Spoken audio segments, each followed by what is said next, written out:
Citizens for Global Solutions, a nonprofit organization that has brought together a diverse collective of individuals and organizations throughout the years, has launched a Cape and Islands chapter. Last month, the chapter held its first event, a community conversation, the world's place in America and America's place in the world, with keynote speaker David Sheffer, former U.S. ambassador under the Clinton administration. We stopped by to speak to the ambassador, and he gave us some insights on these types of events. Today we're here in Harwich, Massachusetts, on Cape Cod, to hold a community conversations event, which is hosted by the local chapter of Citizens for Global Solutions.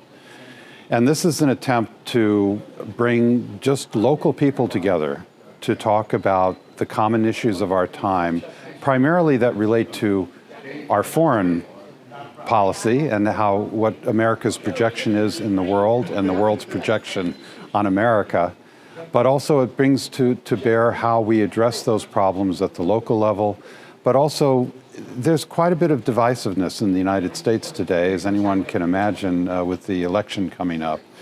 And this is just an attempt to get people to speak neighbor to neighbor, friend to friend, foe to foe at the community level in a very civil atmosphere to try to address some of the tough problems that we deal with, whether it be immigration, whether it be the existential crises of climate change, of energy sources, of food insecurity, of just nuclear war, which can still happen in our time.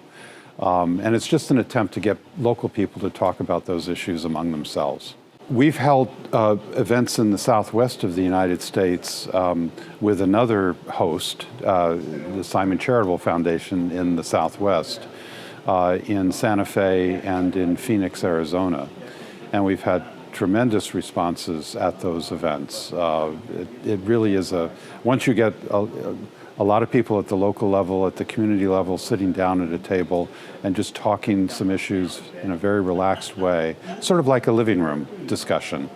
It can be extremely productive, and it's a way for people at the community level to take what they see on the news and everything else going on and just talk about it from a local perspective, because that local perspective at the end of the day is what changes the world, and that's what we need to see emerge, particularly in the United States, where we're so fractured. Social media separates us rather than brings us together because we're not sitting together anymore. This is an attempt to sit together, talk to each other, look each other in the eye, laugh together, have some civil argument together, the way you would in a living room setting. I think the lesson that came out was that the more one understands not only the complexity, but also the clarity of some of these international issues that erupt on our agenda all the time, whether it be trade issues, immigration issues, war and peace, which is always confronting us. People kind of come around to a fairly common point of view about how to address those issues. There's always going to be a division between those in the United States who have a more isolationist view of their role in the world, and those who have a more, shall we say, engaging perspective on how the United States should engage with the world. There's always going to be that division.